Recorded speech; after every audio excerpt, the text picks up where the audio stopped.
Selamat siang untuk kita semua. Kami dari kelompok 2 ingin mempresentasikan hasil belajar kami.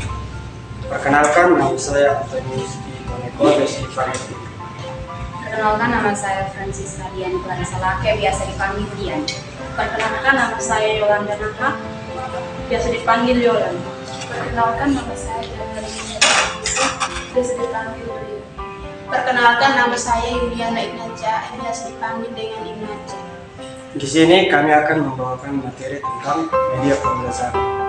Untuk pertama-tama kita harus mengerti terlebih dahulu apa itu belajar. Belajar adalah usaha seseorang untuk merubah tingkah laku melalui interaksi dengan sumber belajar. Perubahan tingkah laku yang dihasilkan bersifat permanen dan ke arah yang positif. Perubahan tingkah laku dapat berupa efektif, psikomotorik, dan kognitif, tercantum dalam kurikulum 2013.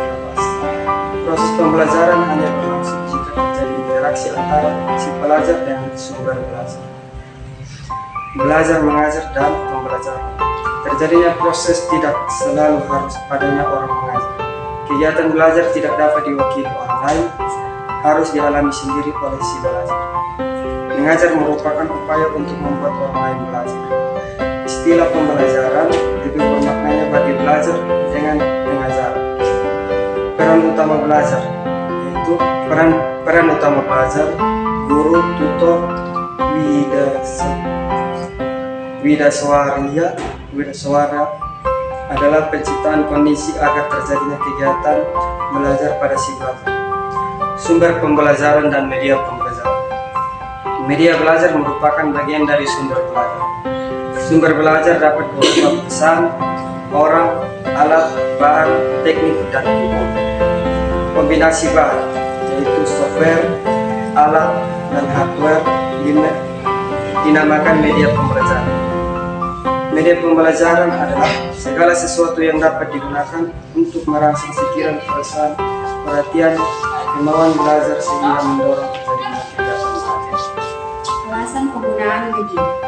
Bentuk penyajian yang pertama verbal, tingkat pemahaman dan ingatan 1. Yang kedua visual saja, tingkat pemahaman 3,5. Verbal dan visual, verbal tambah visual, tingkat pemahaman 6. Yang berikut pengetahuan manusia diperoleh melalui yang pertama melihat 75%, mendengar 13%, merasa, mencium, dan meraba 12%. Yang berikut kerucut pengalaman Edgar Dale. Membaca 10%, mendengar 20%, melihat gambar, melihat video, melihat demo 30%, diskusi 50%, presentasi 70%,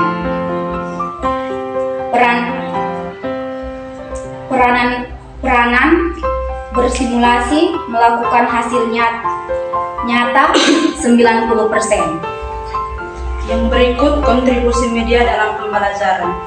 Yang pertama, penyampaian pesan pembelajaran dapat lebih terstandar, pembelajaran dapat lebih menarik, pembelajaran menjadi lebih interaktif dengan menerapkan teori belajar, waktu pelaksanaan pembelajaran dapat diperpendek, kualitas pembelajaran dapat ditingkatkan, proses pembelajaran dapat berlangsung kapanpun dan dimanapun diperlukan, sikap positif siswa terhadap materi dan proses pembelajaran dapat ditingkatkan, peran guru berubah ke arah yang positif. Peran media dalam pembelajaran. Yang pertama, membuat konkret konsep yang abstrak, mengetegakkan bagian tertentu yang dianggap penting, memberikan pengganti pengalaman langsung, mendekatkan objek yang sukar atau berbahaya untuk didekati, memberikan pengalaman segi pengamatan, menyajikan perbedaan warna secara visual, menyajikan informasi yang memerlukan gerak. Yang berikut tipe daya belajar. Yang pertama, tipe auditorial. Belajar lebih efektif dengan cara mendengarkan. Yang kedua, visual. Belajar lebih efektif dengan cara melihat. Yang ketiga, kinestetik. Belajar lebih efektif jika sambil melakukan sesuatu. Yang berikut klasifikasi media. Yang pertama, gaul media dan contoh media instruksional. pertama audio, contohnya kaset audio, siaran radio, dan CD. Yang kedua bahan cetak, contohnya gambar atau foto, buku, modul grafis, dan lain-lain. Yang ketiga audio cetak, contohnya modul cetak dengan kaset, SLP dengan bahan kegiatan. Yang keempat visual proyeksi diam, contohnya film bingkai atau slide transparansi. Yang kelima AV proyeksi diam, contohnya film bingkai suara. Yang keenam visual gerak, contohnya film gerak tanpa suara.